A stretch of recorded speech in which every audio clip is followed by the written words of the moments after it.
Today's episode of the Just Keep Swimming podcast is brought to you by Audible.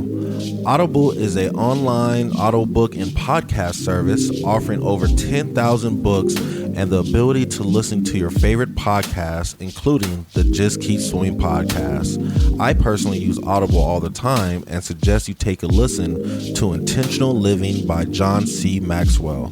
In this book, Mr. Maxwell shares his story on how he was able to live a noble and purposeful life and gives you tips and tricks so you can do the same. So please start your 30-day free trial now at www.audibletrial.com/JKS podcast, all lowercase. Again, that is www.audibletrial.com/JKS podcast. And if you have any more questions or concerns for the Just Keep Swimming podcast, you're always welcome to reach out to us on Facebook or at Instagram at justskeepswimming_podcast, or you can email us at jkspodcast702@gmail.com. And with that out the way, let's dive into it.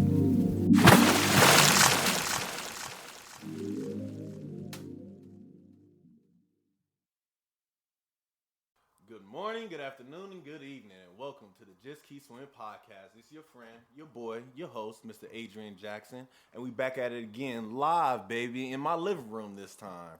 And you already know who I got with me. It's the man, the myth, the legend. It's Mr. 1-3. Yes, sir. How we feeling today, Mr. 1-3? Feeling great, bro. I don't know if the audience noticed, but we got our little tea set going on. We vibing, chilling. How y'all be? Pinky out, please. Pinky out. Always pinky out. Yes.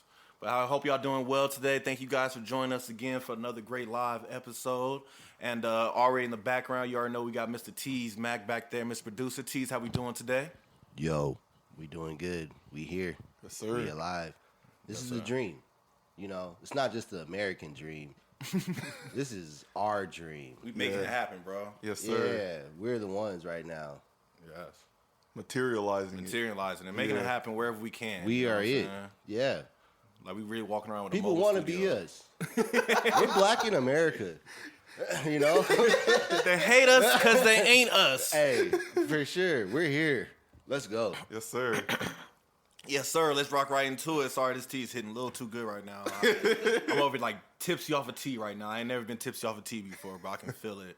But today, fellas, I think I have a fun episode for us today. A little cool topic that I know that we all for sure have united with because we're all brothers. And I think Tz was actually the first person to really get me into gaming.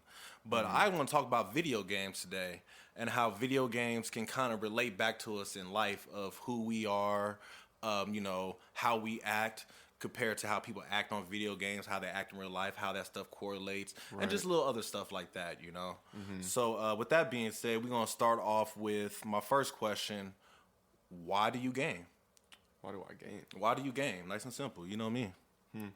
I mean, first, I would say more so it's just a fun pastime. It's kind of like reading a book or watching a movie, except you're also just doing something.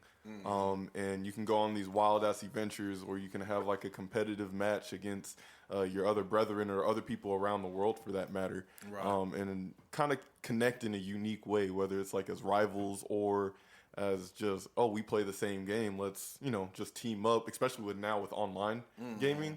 But, I mean, back in the day, too, just, You still could do that. Yeah. And then even then, like, before the internet and shit like that, you can just come over and watch somebody else play a game and be able to have just as much fun as they are. For real. I just feel like it's just a good place of unity and like a break from the real world. Right. And I agree with you on the unity for sure because like I said at the beginning, a lot of my first early memories of me and Tz playing NFL primetime.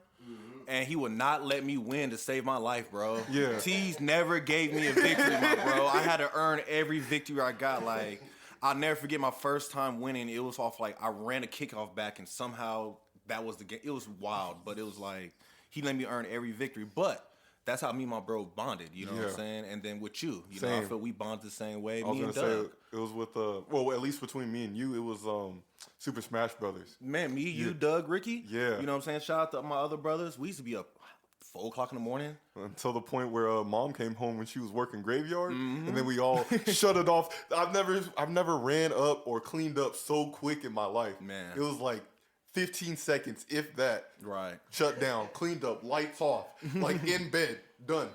Right, exactly. And it's just like, so like this style, gaming always just brought us together. I felt it was always cool. Because I remember that on the weekends as well, my mom's house, you know. It kept us from going outside, getting into trouble, doing things that we probably shouldn't have been doing. You know what I'm saying? Hanging out with people we shouldn't hang out with. We could help me connect with my family, bond my cousins. We used to, you know, have Madden tournaments. Right. You know what I'm saying? It's 6 of us here. Everybody pick your team, and y'all 2 play. And while y'all playing, everybody else in the background doing whatever they doing. MySpace, whatever the case may be. But it's like, it just brought us all together, helped us, gave us something to bond with. Right. So that's one thing that I really enjoy about it. And then something else you said is the getaway. Yeah. You know, always look at it as how people talk about the book, you know. Read a good book, let your imagination grow. And it's like, in gaming, you can do the same thing. Yeah. You know what I'm saying? Definitely a lot of these games nowadays, like, you can really take some type of structure and make it work for yourself and have fun with it and do something different that, you know, was probably not intended for the game, you know? So that's why I really enjoy it. Like, for example, I'm playing Spider-Man, you know, Marvel Spider-Man. Yes, you have these basic moves and stuff, but at the same time, the way I execute them is my choice. Right. You know what I'm saying? That's Like what makes it entertaining. freedom and creativity for Freedom like what with you're the creativity. giving. Exactly, bro. I love the freedom into it. So, I mean, what kind of freedom does gaming give to you then in that way? 'Cause I know you play a lot of different stuff than I do as well. Yeah. I was going to say, well, okay, to do another question before that for the both of us. Yes. What is your favorite style? Like, what's your favorite genre of game? Because I feel that plays into your question a lot more too. Interesting. So my favorite genre, I'm not gonna lie, it's probably a lot of fantasy. Yeah. I like fantasy role playing where I'm a character that has nothing at the beginning, and by the end of the game, you know, you're pretty much a god. You know what I'm saying? And you're running through stuff that at the beginning of the game was kicking your butt, you know?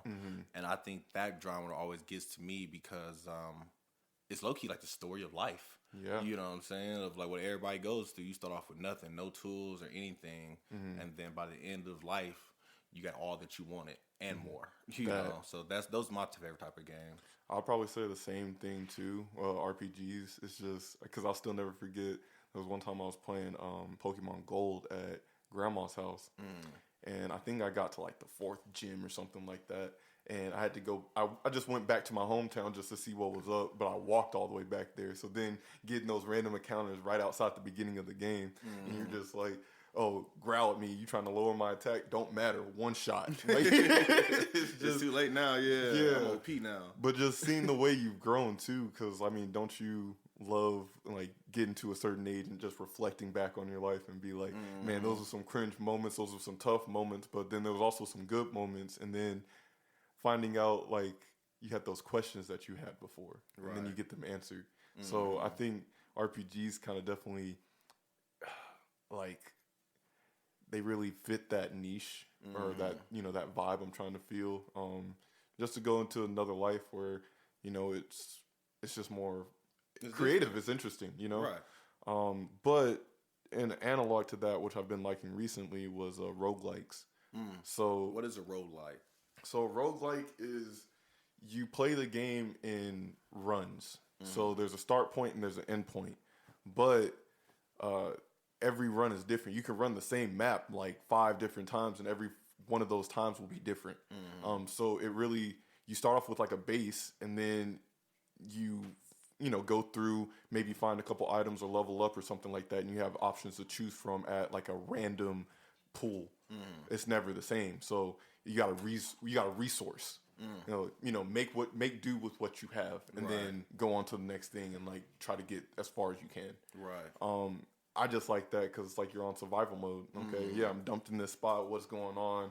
And sometimes that's how life is when learning like a new skill, or you know, maybe you move out to a different like a state, a different location. Yeah. Okay, well, now you're back at base. You have some knowledge. You can work some stuff out. Let's see what you can go find to make work for you and get you to survive. Right. No, it's funny you saying that because I was thinking more of like of relationships, you know, like every relationship is different. Like if you were to be a counselor, I know I'm doing the same thing. It's the same game. I'm here to help this person out, but it's going to be a different task for every person. Yeah. You know what I'm saying? So everyone is going to change up. And that's why I like it so much too, because it really opens your mind. You have to prepare for anything because any different situation is different. You know, every situation is different. Right. And like you said, it just relates to life.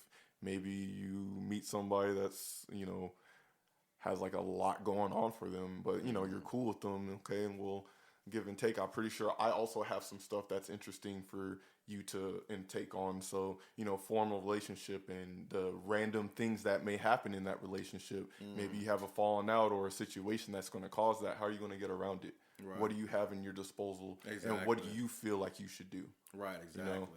Or look, my other thought that always comes with gaming too, which, you know, a lot of us don't like to admit, but the idea of I go somewhere and I'm not ready to be there yet. Yes. You know what I'm saying? And that's one thing that related to life, same thing. Like you can walk into this boardroom, but if you don't know the lingo and the terms, you can't hang in this crowd. You know what I'm saying? You need to go back, get them skills up, get them XP points that you need, and then come back at a higher level.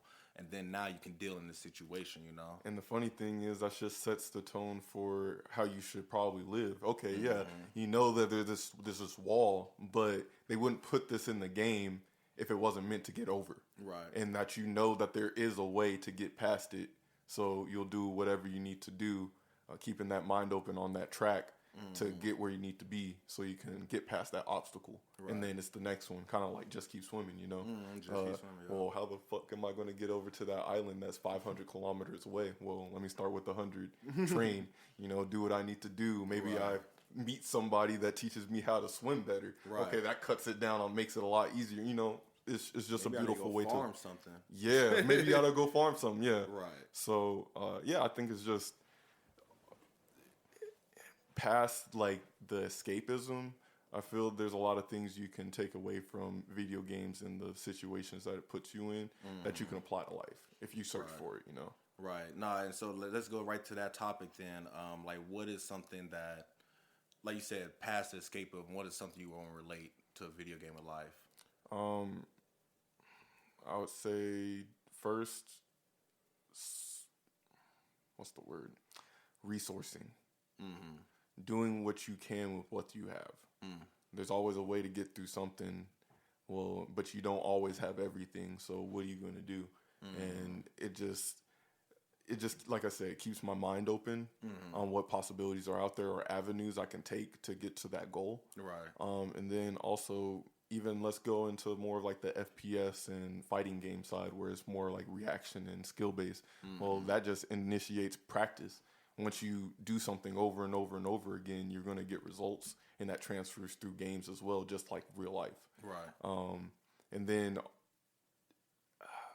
I feel like, especially in a team setting, it also just mocks that for you. Yes. Yeah. So like, you'll get a new team. You're not in synergy yet, right? But like after a while playing with each other, you'll understand how they like to play.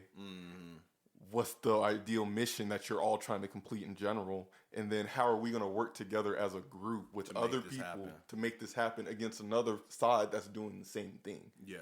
And I feel like that's just like a beautiful thing that I can just implore with, you know, my team at work or just my day to day, you know. So that's what I would say. No, and I think all those are perfect, and I love the idea of the team aspect because, you know, I'm just sitting here thinking about playing, you know, games like Apex or Helldivers or something like that, where sometimes you'll come across and you'll know that the people you're playing with have the same mindset as you. Yes. So they're actually, you know what I'm saying, like we're actually focused on the goals and objectives, whatever the case may be. But then other times you'll come across a team member whose goal is not yours, you know? Yes. So it's like, bro, you're just here for kills right now. Like, you're not even focused on the mission. Like, right now, you're leaving us behind. You're not waiting for your team, but then you're mad at us that we're not with you. Yes. You know? And it's like, that kind of blows my mind. And it just makes me think of, like, what type of person are you on a real team? You know what I'm saying? In real life, you know, you're probably that type of person in real life as well, where you just run off and do whatever. Yeah, and expect your team just to have your back. But it's like, yo, we have to work as a team, not an individual carrying people. You know, like, you know, this is the finalist, not John and the finalist. You know what I'm saying? So it's like, I was gonna say, to build off of that too, which again goes back into that teamwork stuff. Because let's say you don't have comms and you're just helping in with randoms, right? Well, if they're not going to play with you, well, the team still needs to work. So that's how you like think of a way to still play you, but work around them. Exactly. And once you find that flow, because you can find it sometimes even though the other person's irritating, but once you find that flow, okay, well, I'm going to just be on your back. I got you. I'm going to adjust. And learning how to adjust is that beautiful part. And then having it work afterwards is the reward. Exactly. And I think that right there is a beautiful thing too, learning to adjust. Because I had a match like that the other day where it's like, I feel like we're not a team, so I'm just going to back up somebody. Yeah. And I'm just going to follow this person and back them up. And then you kind of felt that at some point this person felt that. Like, he knows it. He's just backing me up. So, you know what I'm saying? He started backing me up a little bit. And it's like you felt the synergy start to kick in. And then there was other times where it was like it never came to play. The synergy never happened. It never worked. We was always just, it was a terrible round. We lost terribly, you know. But another aspect in video games that I think that relate in real life that is probably kind of deeper is the faith aspect of it. So my thought is, you know, it's been plenty of times, I'm sure you played a game where you're like, man, I cannot get past this part. This part is unbeatable. You know what I'm saying? There's no way around it. But it's kind of like you have to stop and tell yourself that there has to be a way around it or it wouldn't be a game. You know what I'm saying? Like, I know there's more to this game, so there has to be more around it, you know? And I think that's something that really, like, gets me too, that you have to apply back into life, that even though the situation I'm in seems tough and I have no idea how to get through it, there's a way around it. You know what I'm saying? There's something that has to get through. Maybe I'm missing something. Maybe there's a clue that I'm missing. Maybe there's an old skill from earlier in the game that I need to apply right here, but I forgot because I haven't used it in so long. Right. You know, like, it could be so many things like that. Like, you know, I like a lot of games where you do stealth, you know, and those games have a lot of times where you start off doing the mission, or, you know, you learn something at the beginning of the game, and then you can kind of apply it, but you really don't need to. But then at some point later on, they're going to make you apply that. And if you don't remember it, you're screwed. Right. You know? So it's kind of like that thought of, okay, let me stop. Let me have faith that I'm going to make it through this game because this game has to be beatable. You know what I'm saying? There's a reason this game exists. You know what I'm saying? There's an end to this game. You know? So let me not get stuck in this spot and understand there's an answer. I just have to figure it out. Right. You know? And I think that just applies to life so well. And I was going to say, to kind of take it a little bit further too, and we were just talking about this earlier today when I came over, Blue Dragon. I saw you and Mom beat it. Or get to the end to fight the final boss, at least minimum, right? When I got to the part like just outside of that, I couldn't beat it. And I tried to go back, and there was a point where you couldn't go back to train or anything. So it was like, I feel like sometimes the game forces you to start all over again and come at it at a different angle with a different strategy, and that you can do it.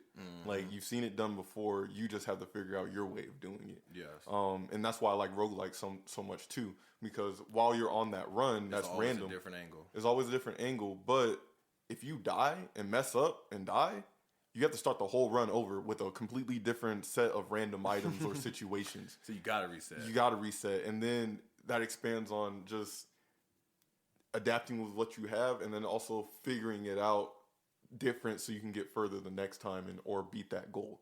You know, and just knowing that you can do it as long as you put your mind to it, though. Right. Yeah.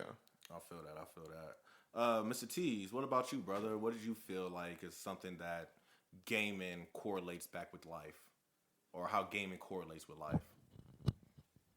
Oh man, I'm gonna have to give you guys a monologue. Hold on, let me set this up. Let me set this up real quick. But hold on. Give us a couple seconds here. Yeah. Do a filibuster until I'm ready here. So about this tea, bro. Like, I'll say how you this like tea. it? Yeah, what made you get this tea, bro? Like, where's this tea coming from? So it's coming from shout out, but no shout out. Jesse's Tea Shop. Saw him on TikTok, and it was just cool the way he was doing it with loose leaf tea because I've always seen it in bags. So I wanted to give it a try, and like it was a whole kind of like ritual. And I feel like this is like a new, unique hobby that I would like, and it's something fresh again. Like it's not an easy process just doing this. It's not as easy as getting warm water and then putting a tea bag in it. You gotta heat up a kettle to a certain degree so it releases the leaves. The first steep, you throw it out. That's why I got the little tea pets right here because they be drinking with me when I'm alone. So share it with them, release that first steep, and then make another one. And then pour it out. And there's different ways, like you can add some other stuff to it, or share it with friends, things like that. It's just a really neat pastime, And then how long does this last? Cause I saw that I haven't seen you refill that up again, but I have you keep adding water though.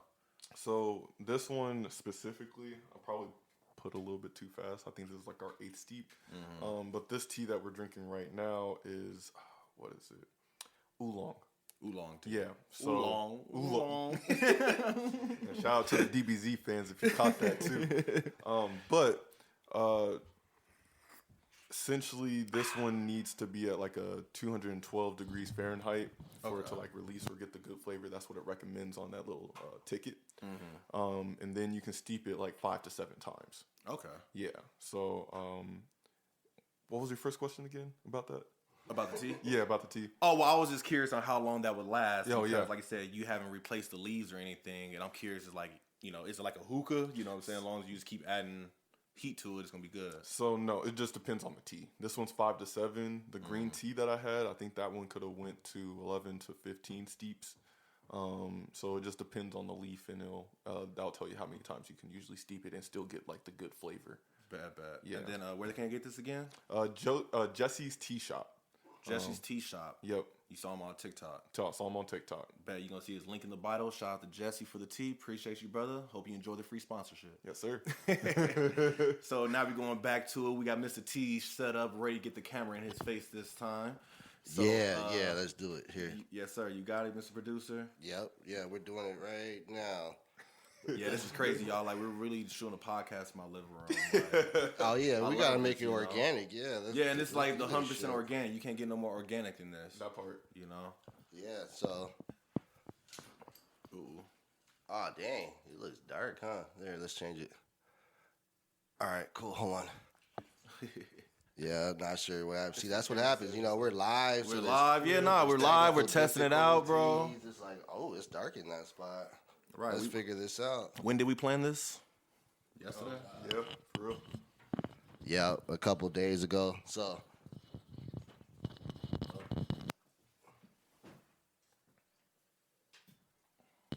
Yeah, so we'll just go wider with this camera over here, right? See, we're going to do this on the fly here so people know exactly what you have to go through. See, look, the camera probably went out. See, look, you see that? I'm moving stuff, so the camera went out. So now I'm going to go to that. Donovan's helping me. He's going to plug it back in. Adrian's helping me. See, look, I'm not even looking. I'm just trying to figure out what the hell's going on here. All right. See, another benefit of gaming, like you just got to adjust. Yeah, exactly. Yeah, sometimes you just don't know what the hell you're doing or what the controls are. In this case, we know what the controls are, but yeah. So now the camera got unplugged, so it turned off. So now, just open that back up. It's going to turn back on. And then in a second, you guys should see the feet. Look, there it is. See that? Look at that. Hello. Welcome back. Oh, so now we're going to zoom out and go across like that. Adaptation at its finest. And now I'm in the shot. See, look. Oh, yep. See, over here. Yeah, tilt that down or something. Yeah, like the screen. Yeah, this is real time here. We're doing this for real. It's like, I'm not sure what happened to I think it went down, the tripod on the backside. You see how it's like low on the backside? Yeah, there you go. More, up more. Yeah, you got to lock it in. See, we're teaching on the fly and stuff too. Like this is so cool. Lessons. Yeah. Yeah, that's better. And then now just tilt the camera the other way. Yeah, that's better. Yeah, we'll roll with it. Yep, this is it. Cool. And then come in a little bit more over here. Yeah, this is it. So yeah, I've been listening to you guys' conversation about gaming and the effects of gaming in life. Or I was thinking about it. Like I remember playing my Punch Out, right? Mike Tyson Punch Out. Classic. And that was like the first game that like taught me how to lose, right? Because you can never get past Mike Tyson. Yeah, well, no, not even Mike. Shit, before that, like four fighters in, Joe or somebody, you know, like Slimmy Joe or whatever his name was. But yeah, it was just like, you know. And then when you play against other people, like at the time I was playing with another adult. I was a kid, right? I was probably like 4. Yeah, I'm playing against somebody that's like 25, beating my ass. You know? So it was funny. Like, you know, I remember just like crying and like, you know, just couldn't figure out what was happening. But those moments like taught me how to lose. Yeah, you know what I mean. So like you're gonna win and you're gonna lose. Like you're not gonna win everything, right? Right. So, you know, how do you start? You know, how do you keep going? Like don't give up in that sense, right? And then even from a learning perspective, there was a system called Socrates. So I'm not. A lot of people have probably never heard of Socrates. So Socrates was like a gaming system, and that's what I learned a lot of my education on. So like, you know, when I was like, you know, 3, 4 years old, this is back in '89. You know what I'm saying? You know. They had this system out, and I learned math, and you know, I learned language arts, and there's a lot of things that I learned from that system. So like school was like easy because like I had already like knew the stuff from the game, you know, just playing the game because it was fun, it was interactive. I remember those education games were always fun. They always were fun. Yes. No, absolutely. So, like I said, they've been around. You know what I mean? Right. So you know, a few of us may have had access to them, but either way, that was definitely dope. But when I think about gaming, though, there are like a few other things that come to mind. You know, I could think about like my favorite games and just moments and get like I remember. I think I've maybe told the story before, but in high school when Madden first came out, like 2000. I mean, Madden had been out, but when the online play first came out, it was like the Madden 04 with Michael Vick on the cover, I think. And then, so we were, you know, I basically took off like 2 weeks of high school, 2 or 3 weeks of high school. I like literally just ditched school and didn't go to school. I went to the homie Ray house to go play Madden. Oh, wow. Like, so yeah, that was crazy. Just getting into that, and you know, that was the first time you could like really truly connect with people on the other side, and but I think like kind of during that time, a little bit before that, GTA 3 had came out. So I remember when that first game came out, and it was like just kind of revolutionary, right? Like you could go and just shoot it was open world, right? It was like one of the first true. Was that San Andreas? No. This is GTA 3. GTA 3, yeah, Vice City. No, before that. Oh, before Vice City. Okay, yeah. 5, right? Yeah. No, so GTA 3. No. 3. So no, you had 3, you had Vice City, then you had San Andreas. Yeah, exactly. Yeah. So when GTA 3 came out on PlayStation, that game like just kind of, I think, rewrote everything just as far as the capabilities of what you can do within a video game. Yeah. You know, just because there's fantasy games and there was RPG, but it felt like you controlled everything in that sense with GTA. And then even if you didn't want to, you know, follow a mission per se, you could just like literally, you could play that game and not do one mission. Not do anything. Exactly. You know what I mean? So people literally bought the copy, put in some cheat codes to get weapons or whatever it was, and they literally just wreaked havoc across the city. And like that was the game for a lot of people. They'd never even started the story. Yeah. Right. No, for real. So I think that was one thing that I learned from you though, because I never played GTA without cheat codes until I saw Trip beat it without cheat codes. And I was like, you can beat this without cheat codes? Like, I thought cheat codes was mandatory. Yeah. And he was like, nah, you made it play without cheat codes. And I was like, oh. So then I finally played it without cheat codes for the first time. And I was like, oh, okay, this is a true experience now. Yeah. But besides that, though, no, that's all I did. Cheat codes the whole time. I mean, just get everything, Blow rocket up launcher stuff. somebody real quick, and then just run around the city going crazy. Hours, though. Yeah. No, for sure. Yeah, so like you said, that sort of changed things, and like you said, you know, Vice City came out. Splinter Cell was super dope when it first came out. You know, on I think it was 64, and then eventually came to PlayStation. And then I remember me and one of my good homies, Kenny, we like switched systems for a couple weeks because he had GTA 3 and I had Splinter Cell. And you know, it was on the different systems, so like they didn't like. Eventually, you know, they made it for the other system, but at the time it was just one system. Yeah, so we were like, hey, let's switch for a couple weeks, and like we both like beat the games respectively on our systems. But either way, though, yeah, just you know the way that, like you said, gaming can bring people together. You know, now it's a lot. You know, it's more of a virtual thing, but like you said before. You know, a lot of the times you'd have to go to your homie's house if you didn't have a certain game or whatever it was. So it's like it was a way to bring people together. You know, and then, I mean, I guess as you get older, you start smoking weed and shit like that, doing cocaine, whatever it is. But, nah, but either way, yeah, you know. But I guess bringing up GTA to kind of get into it.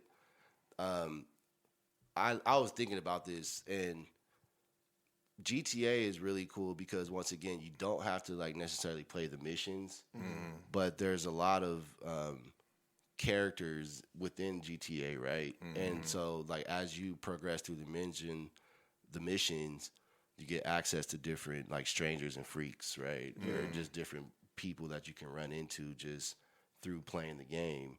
And now that, like, all of a sudden, it might get you some cash in your pocket. Sometimes you might lose a little bit. Yeah. But at the end of the day, like, you know, it like, opens up, right? And then as you do missions, you know, you could get to the certain levels and, you know, open the game up even more and then start to unlock different skills, right? Yeah. Just based on your progressions within the missions. But I think a lot of us just never get past the start, right? You know what I mean? Like, you get so distracted. There's so many things out there. It's like you're not following your mission. Right. You know, so there's a lot of parallels in life between GTA and just real life in general. Like, granted, like, we're not out here, you know, stealing cars. You know what I mean? Yeah. Like, sniping people from roofs or whatever it is, you know what I mean? But just, like... It's like, all right, what character are you? Are you the main character or are you an NPC? Right. That's real. You know, there's a lot of NPCs out here, and, you know, I don't want to get too deep into it, but it's just like, you know, you have control of a destiny and your mission, but, you know, like, are you controlling your mission or are you letting something else control you? Right. Or are you just a part of somebody else's mission? Right. And if you are, that's okay. You know, I'm not bashing or, you know, there's nothing, you know what I mean? There's nothing derogatory about it. Right. But just, you know, once again, like, you know, sometimes you might go into a place or a scenario and, you know, you can affect the room, right? You know, when you go into a room, I mean, at least in my experiences, like, I can literally walk into a room and it might have a certain energy, but then I like bring my own energy, and it just like, you know, transfer. It changes everything. Like, people start leaving. You know what I mean? Like, people ain't supposed to be there. They'll start leaving, and then a person might show up, and then now all of a sudden it's a good time just because you got there. Yeah, you know what I mean. And to me, like, that it's I guess a deeper spiritual thing sometimes, but then but not even to get too spiritual. It's just really about action. What are you going to do? What type of action are we taking? Like, are we just here and just, once again, reacting, or are we acting? Exactly. Yeah. And I was going to say, like, I feel like GTI definitely brings the factor of how life can be played in general. If you want to view it like a video game, you can just go around wreaking havoc, or you can just go around acting in this simulation, or you could actually have some goals or missions to get to you to where you want to go. How far you want to go is also like another dimension of it too, because maybe I just want to get this one thing, and then after that I'm going to do what I want. And you can do that at any point, right? Which is a great just mimic on life, but it also just shows you if you have a goal and destination, shit will change. And you can take advantage of different things or go a different path because of it. Right. No, so that's interesting. I love how Triv used the word NPC. So for those who don't know it, an NPC is a non-playable character, correct? Mm-hmm. Yeah. So I guess I'm curious, like, to hear you guys' opinion on, like, what would be an NPC walking the planet, like, in real life? Like, if you saw somebody, like, what would make you look at somebody like, that's an NPC right there? Because, I mean, I hear people say it, but I'm always curious of it, because I do feel the same way as Triv, as in, when I walk in a room, I do feel like I can shift the energy. When I'm somewhere present, I'm actually present, I feel like I can control the room. I can change the energy. I can make it a good time, compared to, like you said, I don't know if an NPC would be the person at the gas station sometimes. I mean, you could be NPC in my head. Yeah, through your perspective, but what's like an actual NPC? Mm-hmm. Like, what would you consider an actual NPC?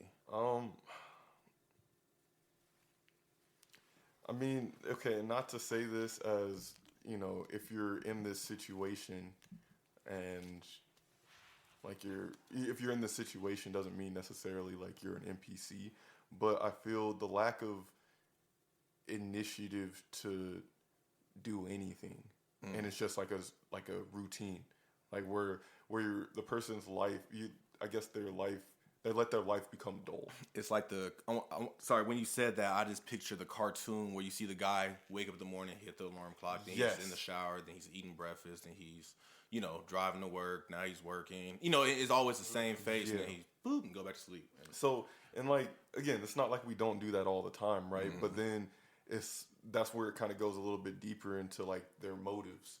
So if you're just doing that without any other interest that I guess you could spark a personality, everybody goes to work, wake up in the morning, eat, blah blah blah, but what are you doing outside of that? I feel can really tell. And again, it's such a weird nuance too. Because hey, maybe again, like you're in that point to where that is what you need to do, just to get to your next goal. Right.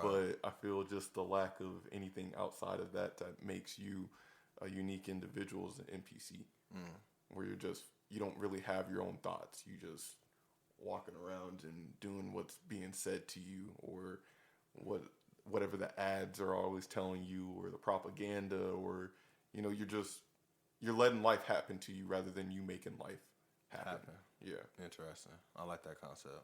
What about you, Teez? What you think? I know you kind of explained a little bit, but no, that was a good dissertation for sure. But I think that when we think of a non-playable character in a game, right? For instance, you're playing San Andreas and you're Carl, and then you go to make that weed deal. And when you do that mission, the guy's there to screw you over at the house or whatever it is.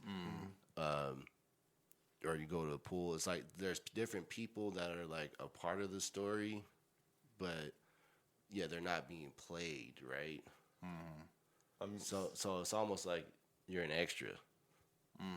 But something unique about that though too isn't technically, like, I guess by definition is technically everybody outside me is a non-playable character. Yeah, no, that makes perfect sense, right? Yeah. So if you're in control of your own story, everybody else within the story, like you said, is theoretically an NPC. Right. You know, but you no, you're I think you're right about that, and I think that once again, everybody has a different path, right? So it's not saying that okay, yeah, if I wake up in the morning and I pay my taxes every year, and I go to the same grocery store, and I go to the same bar after work, and I do the same thing over and over and over again. Yeah, there's no shame in that. Right. Yeah, it's not like, oh my gosh, like you suck. You know what I mean? It's not to degrade. We're just saying, like you said, just take control of your own destiny, right? Right. Yeah. So if people, if you can make your own story, or you could be a part of somebody else's story. Right. So if you're making your own story, then you're a main character. Yeah. If you're not involved with how the story is happening, then you're probably an NPC. Right. Which, once again, it can sound derogatory, but it's not meant to come off that way. It's just a classification. Yeah, exactly. Yeah. That's it.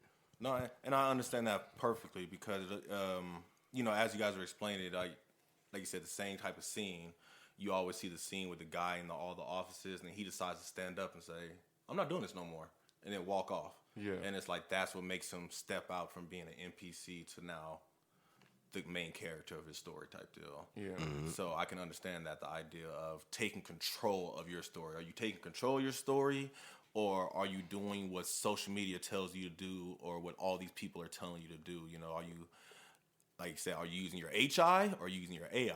You know what I'm saying? Are you still creating a story? Is your story over? Yeah, are you still creating it? You don't have to be dead for your story to be over. As soon as you stop having like aspirations for yourself, whatever it may be, I feel like that's when it really becomes you're an NPC. Interesting. I love it. Yeah, and I guess just to kind of interject on that too, I think when we have conversations like this, it's definitely cool because we're just literally doing that, right? Just conversating and exchanging ideas. But in no way is this like, law. Law. We're not trying to tell you how to live and how to do it, because everybody's life is different. Right. You know what I mean? Everyone's going to play the game differently. That's why they have customizations. If you play Top Spin, you can make your own tennis player. You know what I mean? If you play, 2K, whatever it is that you're playing.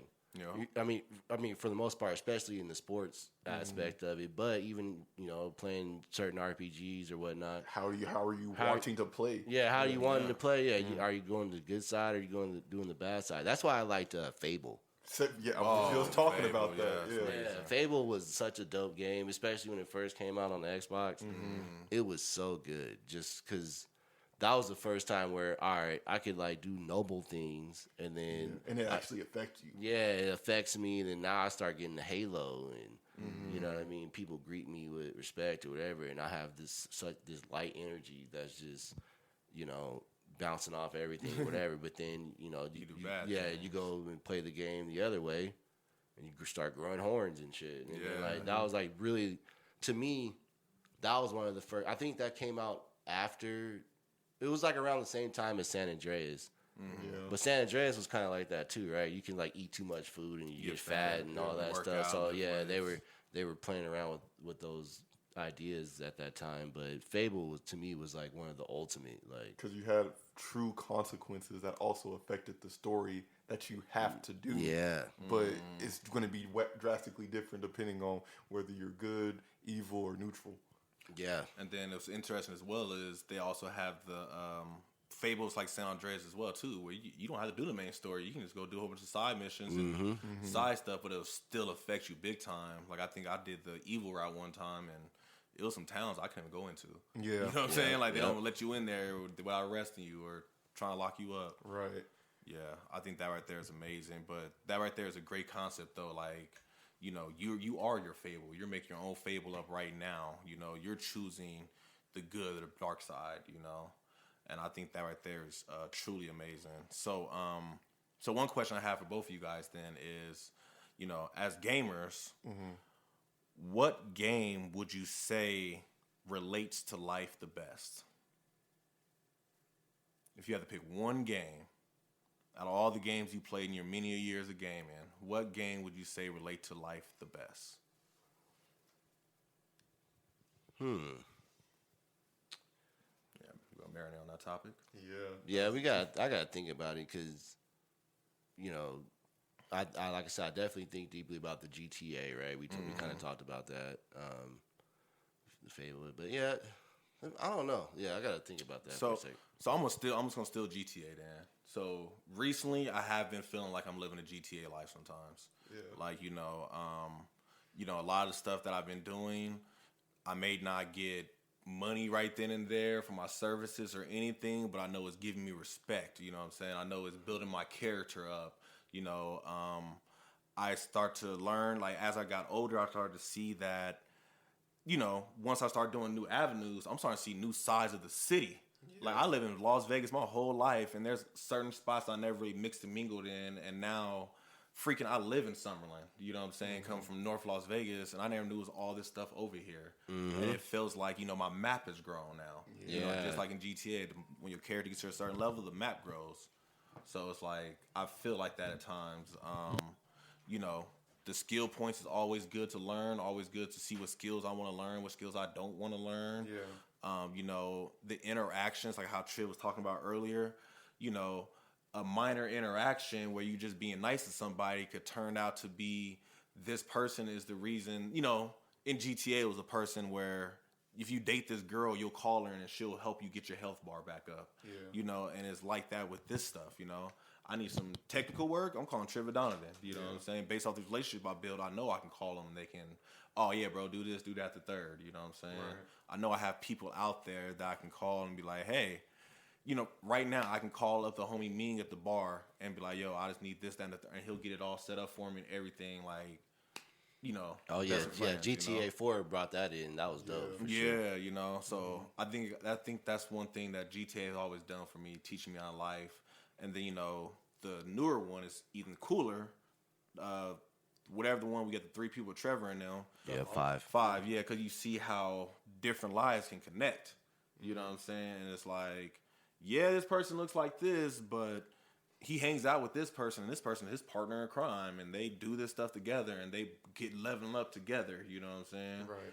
But then choices, big thing, choices, you know what I'm saying? You killed the wrong person at the wrong time, that mission gone. You can't do that mission ever again. And it's like, dang, I didn't mean to run her over my car. Like, I was trying to stop, but, you know, so I was thinking, so yeah, I would always relate life back to GTA. It seemed like it's so many things that happens in GTA in life, and the same thing, I can be on my mission, I can focus on mission, or I can bullshit all day long and have a great time bullshitting if I wanted to. You know, my side missions can benefit me, they can help me out in my long run in my main mission. Right. Because I think there were parts where, literally, if you help out someone on the street, they can help you out in a mission later in the game. But if you never meet this person, that option never becomes available. You know, you still do that mission, but now it's not as easier if you have met this person. So yeah, I think I enjoy that. That would be my choice. I probably have to say the same thing. I mean, if we're just looking at how closely related to life it is, then yeah, because you also have this thing of the aspect, those characters are just humans. Right. Like, they're just people just like we are. And I don't know, that's just like a one-to-one comparison. One-to-one comparison, yeah. Yeah, no, exactly. Yeah, you know, we spent 20, 30 minutes talking about that.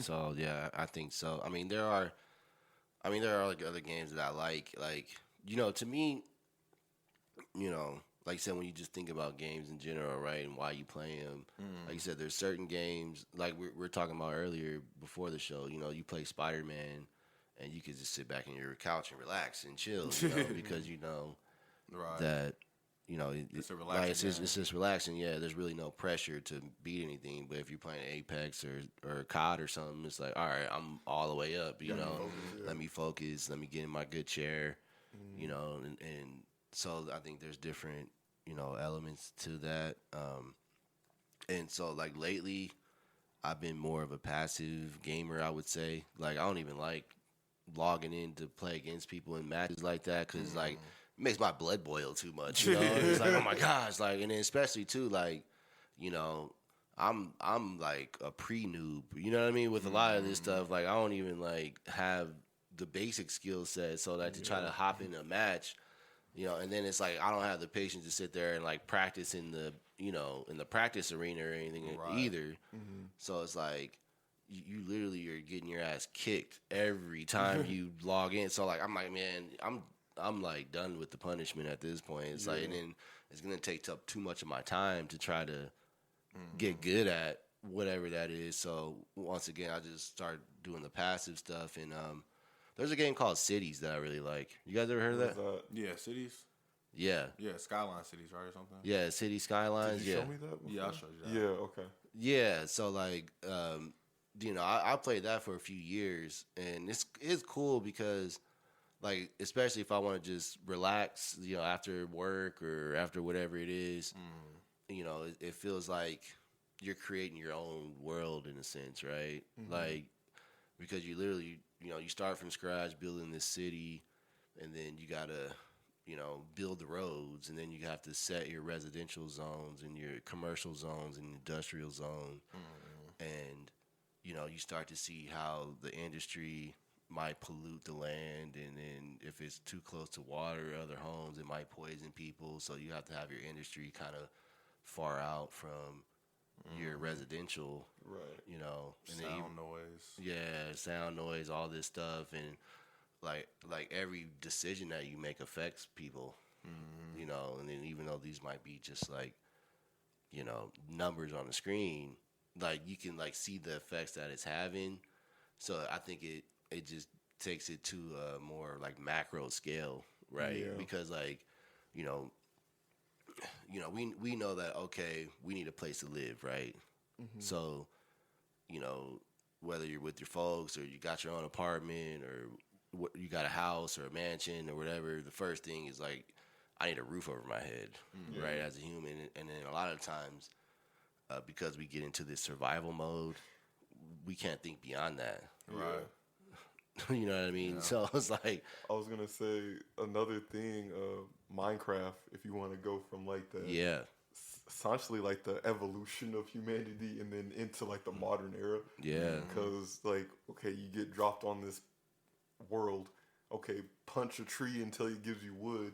Yep. You gotta build the house. Okay, you can make tools from the wood that help you build the house faster. Yep. Okay, then you gotta go mine for ore that give you different things, and then you reach a certain oil or ore that basically gives you fucking electricity. So now you can go back, upgrade your house, and create like a village, because there's also villagers in there somewhere. Yep. Make trades, and then now you can go to a whole different like dimension to a degree. Now it doesn't get that far, but in real life, but I mean, essentially, you still get more access to different things, and then your technology increases with you.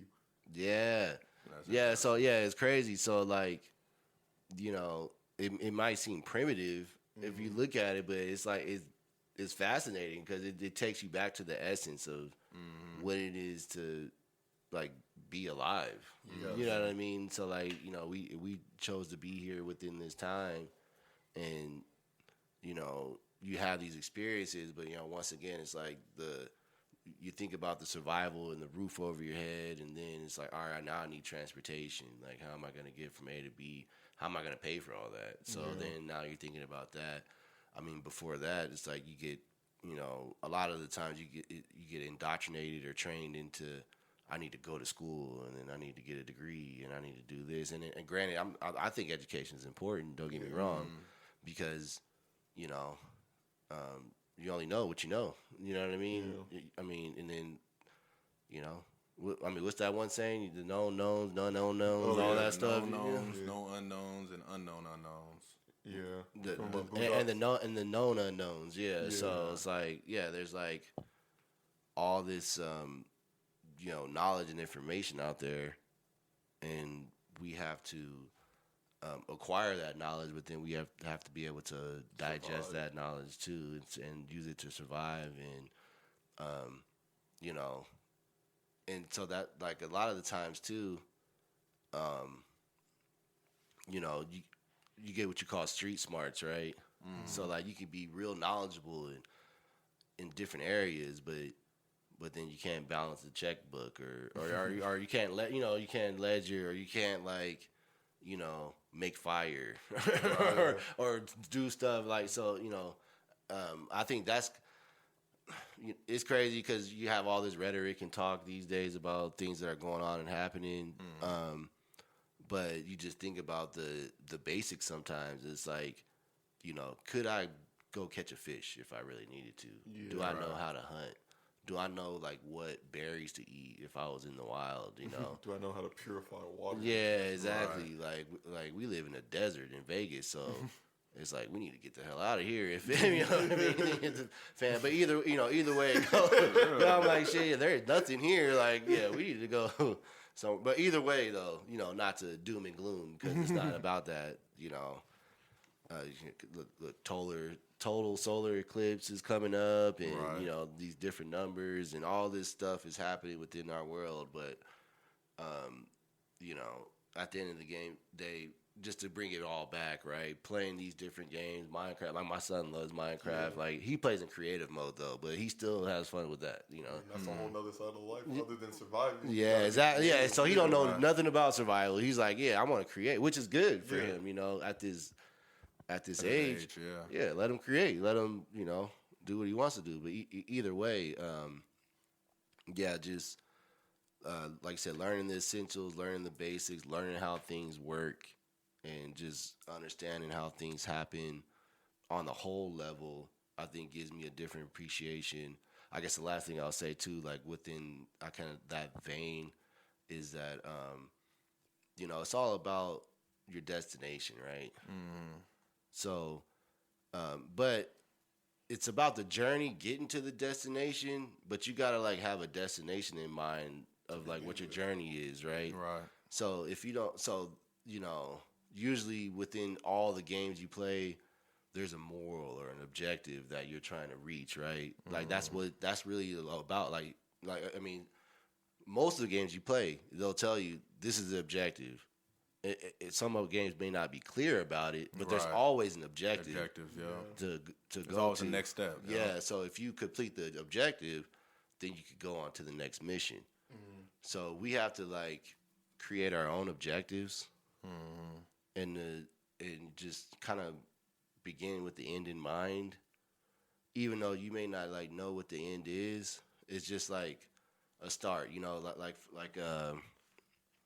I'm thinking of GTA 5, Frank in GTA 5, it's like you come into his story and he's just a carjacker and, works for a shady repo company.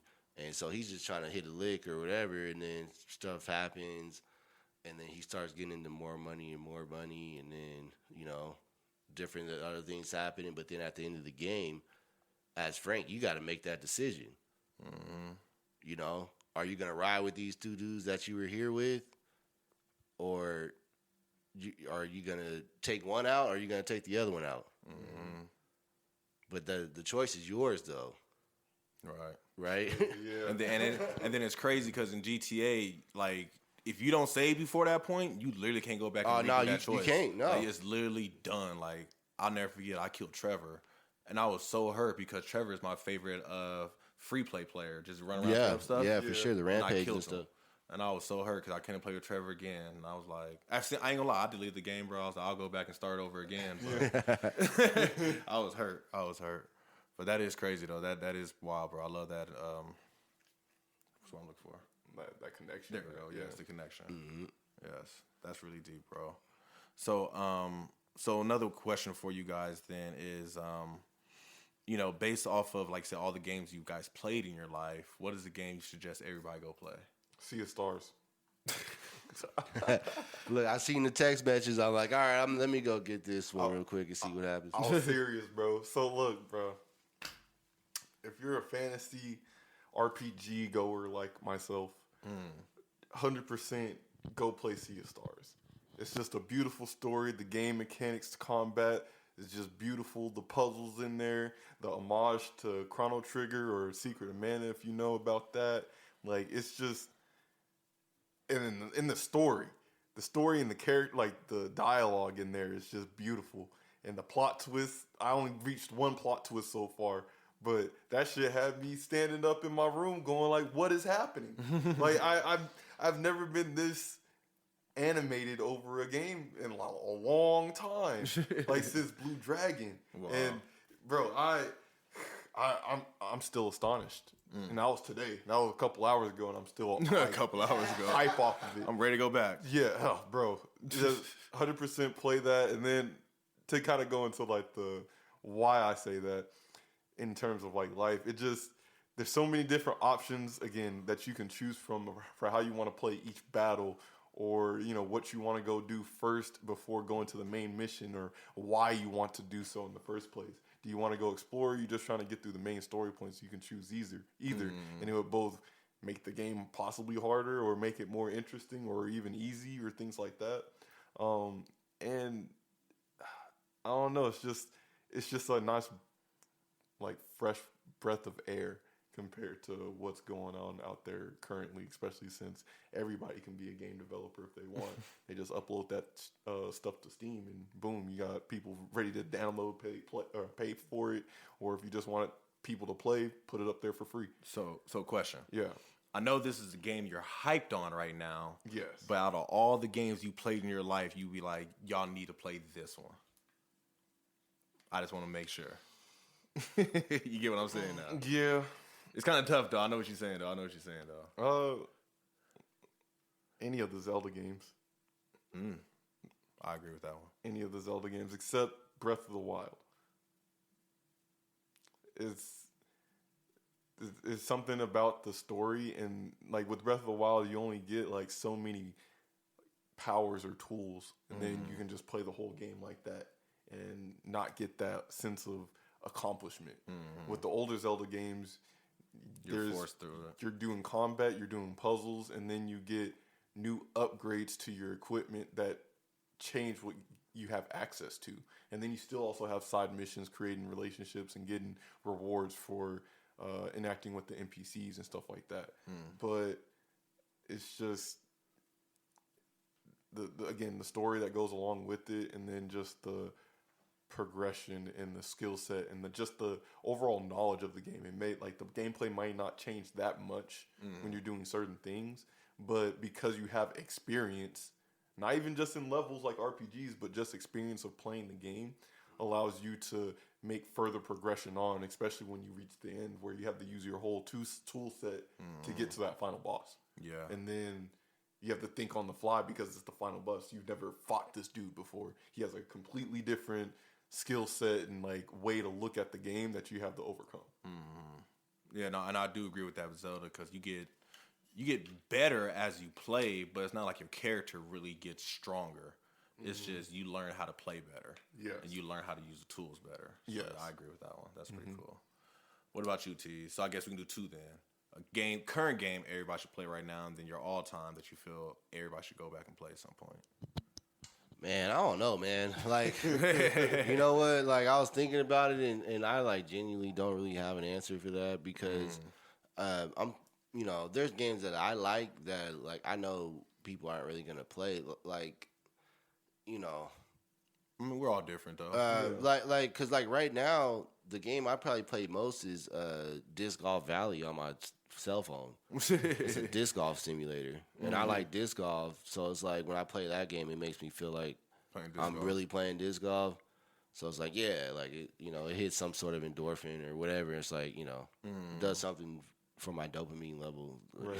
It spikes it. Yeah, it's like a spike for sure. I'm like, oh yeah, like oh, I can play multiplayer now, 4 people. Let's go. Like we're playing around, Yeah. So,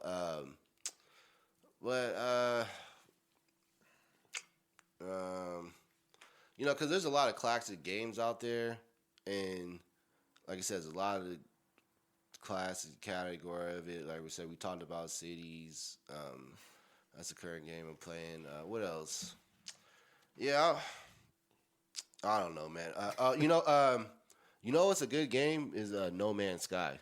I heard about it. Yeah. Yeah, you played that? I also watched you play it. Yeah. No Man's Sky is really cool. Yeah, that's the one with like all the galaxies and stuff, right?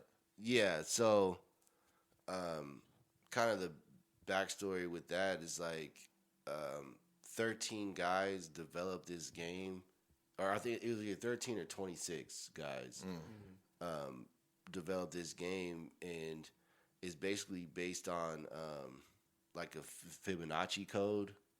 So the game like builds on itself.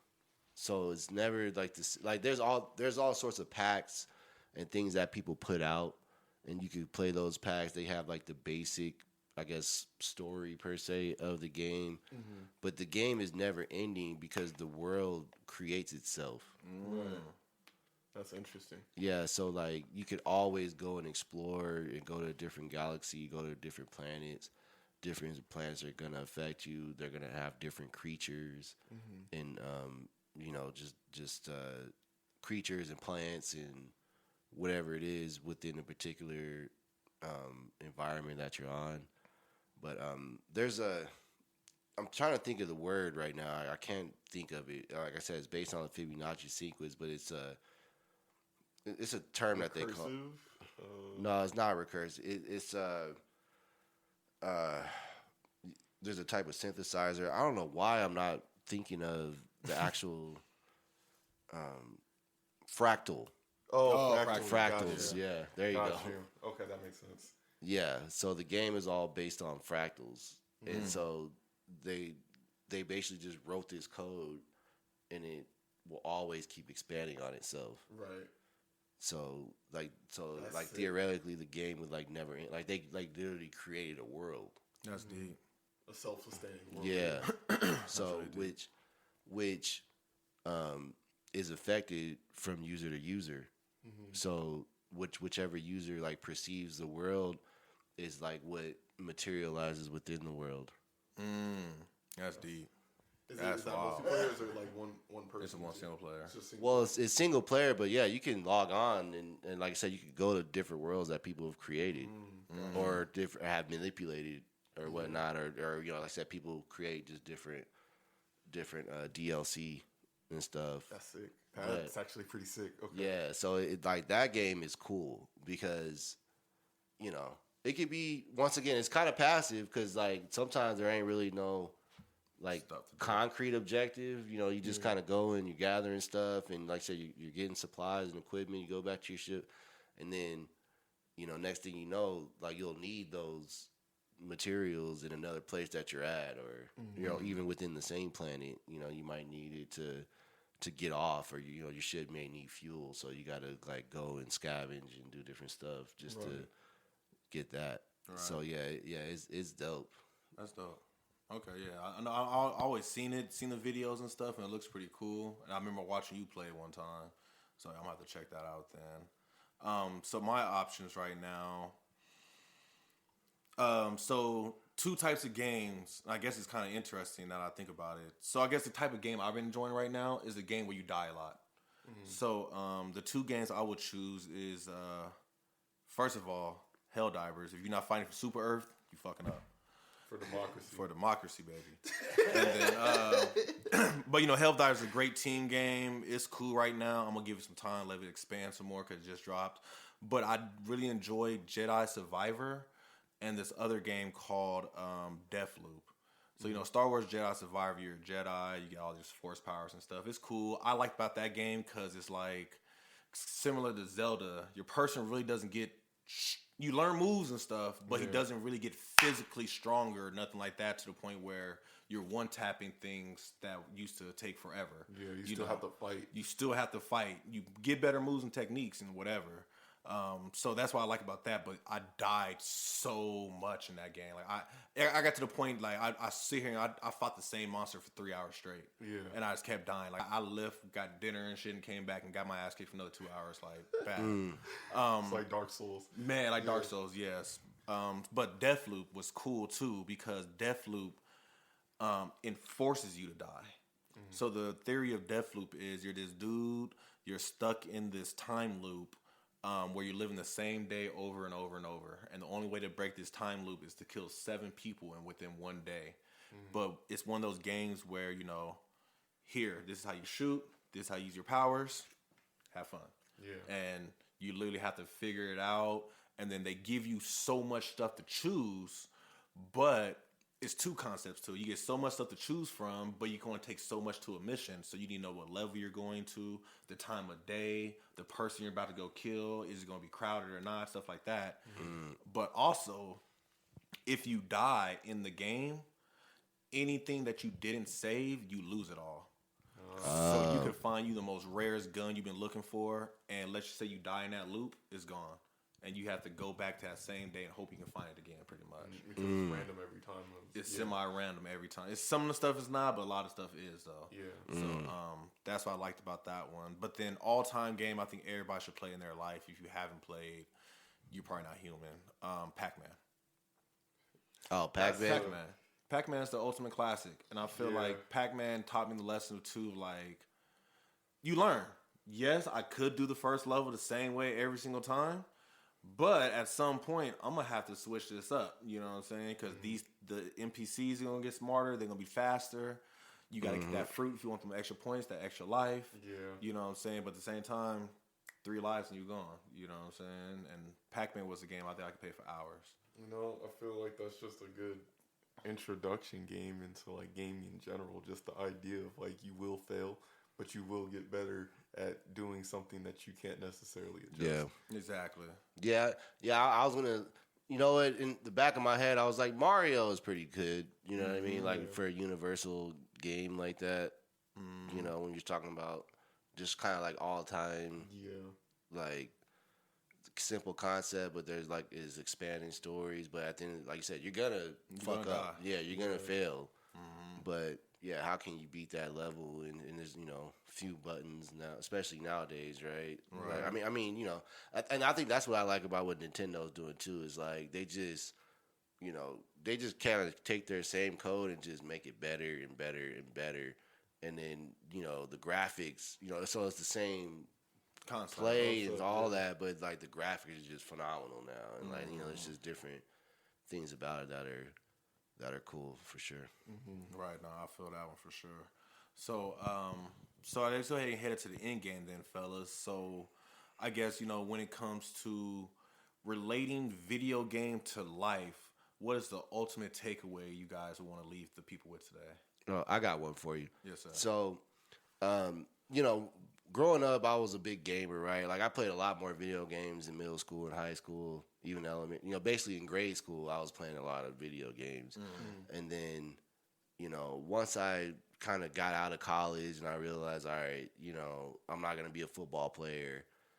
My next thing was music, right? So I really, I was fortunate that my uncle had a studio. Shout out to my uncle A-Mac. He had a studio, and he's like, hey, why don't you come to the studio? You know, I mean, it started with my dad getting me a keyboard and then my uncle. But either way, even when I got that first keyboard, that's like a game, right? Because it had an interface. Like, I had 5 tracks that I could use. And, you know, one of the tracks was drums and one of the tracks was bass.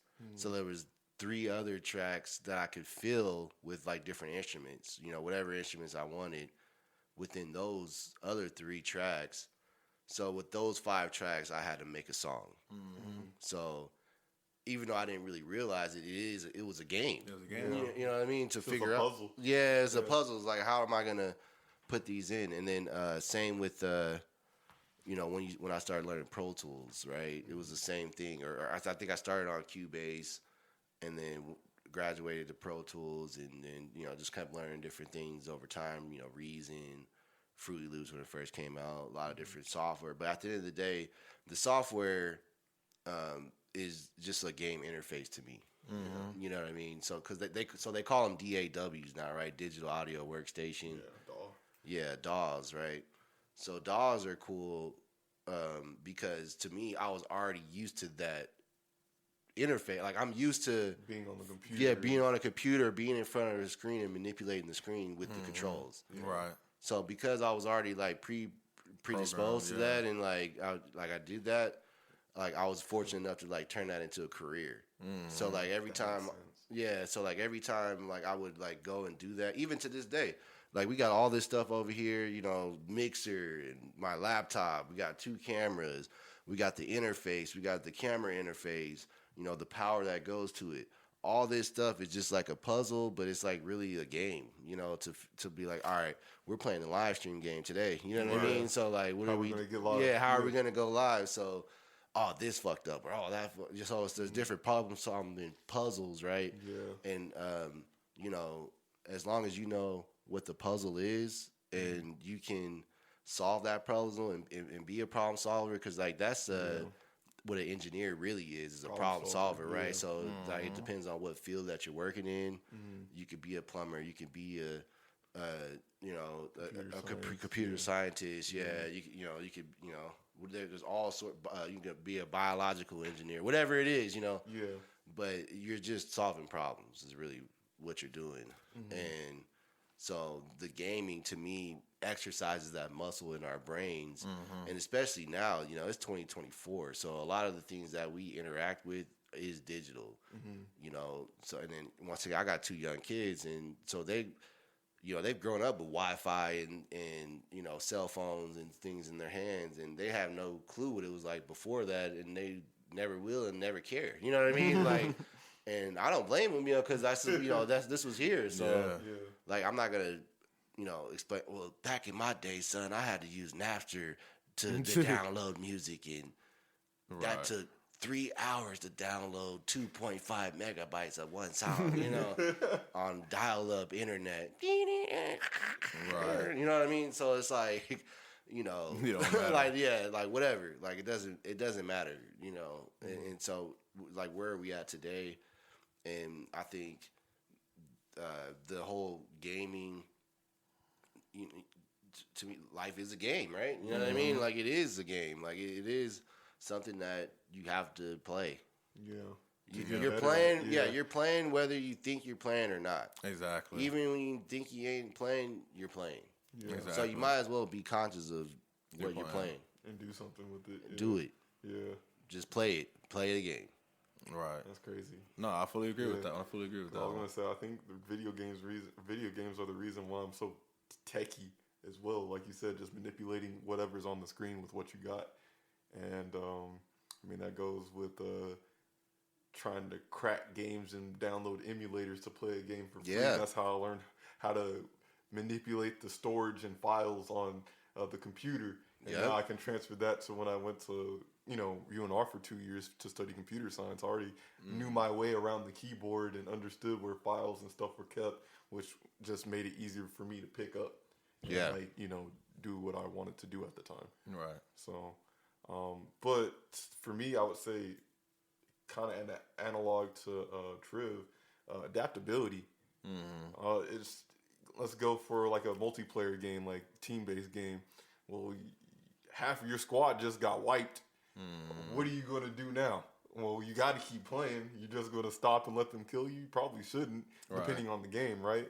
So, okay, what can I do and maneuver to make sure I can try to pull this game in my favor? Sometimes you can, sometimes you can, sometimes you don't. But when you do, you feel dope as fuck. You made a bad situation great somehow. For you to win and get past it. And sometimes life just happens to you. What are you going to do to maneuver to make it into a winning situation, even though you may or may not have had some loss along the way? Right. No, and I fully agree with that one. Like you said, the idea of you never know what's about to happen. You know what I'm saying? Like real talk. You can play Apex. You can have a game where you starting off amazing and then y'all get beat in the most dumbest way ever. And it's like, how are you going to react to that now? You know what I'm saying? Are you going to lose your shit and say, I'm done playing this game forever? Or are you going to lace up your boots again and say, all right, let's log back in and see what happens, you know? And I think that's what gaming has taught to me for sure is to keep fighting, you know? Because, like I said earlier, Triv didn't let me look at nothing, yo. Like, Triv let me, I had to earn every victory I earned, and I did it to you. I was you know what I'm saying? It transferred to me. It transferred right over. So, like, but at the same time, earning those victories, though, made them a lot more special, and then it made us better. You know what I'm saying? Like, I would never be this good as Madden or any other game like that if Triv hadn't pushed me and made me feel like, okay, when he's not here, I'm about to play so I can beat him when he gets back. Yeah. You know what I'm saying? And it made me put in that work and put in that drive and that effort, you know, like, yeah, maybe it was gaming, but it applies to everything, you know, for the podcast. Like you said, we just made something out of nothing. You know what I'm saying? We had some flexible problems along the way. Yeah. We fixed it. Oh no, for sure, exactly. You know, So just being flexible. So yeah, so I think that's one thing that take away from gaming too. And then and then the other thing is just like I said, just have fun with it, man. Like just have fun. That's one thing that I say to the kids every flag football. Like, you know, we're gonna start off. I understand you're competitive, but the main thing is fun today. You know what I'm saying? I don't need you guys taking this too personal, crying and running home to your mamas and not wanting to play. Like, no, we're out there to have fun. Yeah. You know, so that's the main core gameplay. And that's the main reason. I feel like that's how most people start off when they get introduced into video games. This is fun. I'm having fun. Yep. Then you get good at it, and then you have some more fun, and then you reach a wall. And then you stop having fun. Yeah. Still have fun. But like, you can get stomped out. It can be frustrating. And I'm not saying you can't feel those emotions, but don't forget to have fun with the fucking game. Yeah. And stop comparing yourself. You know what I'm saying? And that's one thing people do in gaming too. Like, you lose the fun because you're trying to be it's Timmy on Apex. Yeah, you're not fucking Timmy, bro. Like, stop it. You can't be that man. He's a legit. Like, I can't be him, so I'm just going to be myself. And enjoy my game and enjoy the time I have while I'm doing this right now. You know, so that's one thing that's taught me to be present, enjoy the moment, have fun. Remember why you're doing this. Yeah. You know, if I'm playing this game and it's frustrating me and making me cry, I probably shouldn't be playing this game. You know, this is probably not for me right now. I shouldn't be crying this hard, having fun. At best, take a break. Take a break. Yeah, take a break. Take a break. Nah, that's what I tell my son. It's like, hey, look, he's like, hey, can you come beat this or da. Hey, just take a break and come back later. You know, don't give up, but just take a break for sure. Take a break. Yeah, and that usually works. 9 times out of 10 times, it works. It works exactly. It works, man. So, yeah, I love it. So, does anybody have a gaming quote they can leave with us today? A gaming quote. Yeah. That's crazy. Oh man, that's a crazy ass. I don't know. I mean, I I was need not time thinking for that. Like, ain't nobody had like a game quote they heard and it was like, you know what, that is pretty deep. Yeah. I mean, I don't have a quote, but I have a game that if you want to really just sit there and be like, what is going on? Like, it makes you feel some type of way. Kingdom Hearts. That's all I got to say. I don't have a quote for you. Not Kingdom Hearts. Kingdom Hearts. Okay. I don't know, dude. Tease, nah. Yeah, man, that's. What do you got? That's tough. I ain't got no one either. Yeah, I'm like, yeah. Honestly, I want to say. Honestly, I think the best thing you said before, Triv said it already. Take a break. You know what I'm saying? If once this game of life gets frustrating, take that break you need. You know what I'm saying? Sometimes you take that break, come back, look at it from a different angle, and you'll start to see the new things you need to see. You know. Okay, to piggyback off of that thing, right? Just like real life, where you're not gonna be the best at everything, stop expecting that in the video game. Yeah. There's not a certain way, and you don't have to be a this or that. Again, just play, just live, have fun. Have fun. Stop expecting it.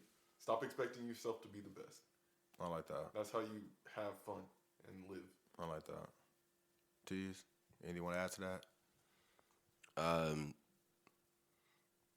Just play the game. Just play it. You know, I said it before. I'm just gonna say it, reiterate it. Like, whatever game that you enjoy, play it. And it's as simple as that. Like, I guess just remember there's 24 hours in a day, right? So, you know, obviously there's a lot of paid gamers out there now. So, which is cool. You know what I mean? Like, when I was in high school, I never thought you can make money off of like streaming videos, or you know what I mean, or streaming games or whatever it is. So, you know, I think sometimes we do, like I think you were saying earlier in the conversation, like you have games as like an escapism, or like you're just trying to kind of get away and things like that. But you know, to me, it starts to be the same. Like when you talk about like gaming versus like gambling, right? Or like alcoholism or drugs or any addiction that you go through. gaming can be an addiction for you as well because it's doing the same thing chemically, with the dopamine, and it's a lot going on. So I think, even just setting some time out to like do things for yourself, play your own game versus like playing something else just because whatever, you know what I mean? Because there's quiet as kept, we know people, we probably know people that play video games for 10 hours a day or however long and consistently and they're not getting a cent for that. And if that's what you want to do, that's cool. People could do whatever they want to do. Like, I'm not judging you, but I just maybe take 10% or 20% of that time and apply it to your own game. Yeah, your own game, whatever it is that you're doing, and make your own rules. And I think it may or may not be better for you. Yeah. Right. Yeah, no, I fully agree with that. Take the time out and make sure you live this life, this game of life, not the one on the TV, but your actual life. You're your own character. So where do you want your character to be at the end of the day? Do you want to be an NPC that just sells lemonade at the lemonade stand, or do you want to be the main character, the Grand Theft Auto with the mansion, a helicopter pad, the boat, whatever the case may be? But the choice is yours. So, yeah. Yeah, you do that. You take that time, find that choice you want to make, and best of luck to you. That part. May the odds be in your favor. Yes. But with that being said, thank you guys so much, fellas, for joining us today. Tease, thank you for making this happen today. Definitely in this amazing room. All good. Shout out to Jesse's Tea Shop. Yep, for the amazing tea. We appreciate you, Jesse. Everybody out there listening today, if you have any questions, comments, concerns. Sorry, it's Jesse's TeaHouse. My apologies. Jesse's TeaHouse. Our apologies. Get that corrected. But you already know, any questions, comments, concerns, hit us up on IG, Facebook, Google. Make sure you check out the Vegas Vibration page to see other events going down. Shout out to Vegas Vibes for making this happen as always.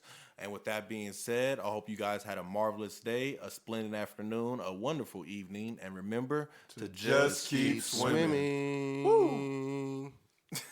All right. You're going to see me turn this off now. All right, here we go. Ready.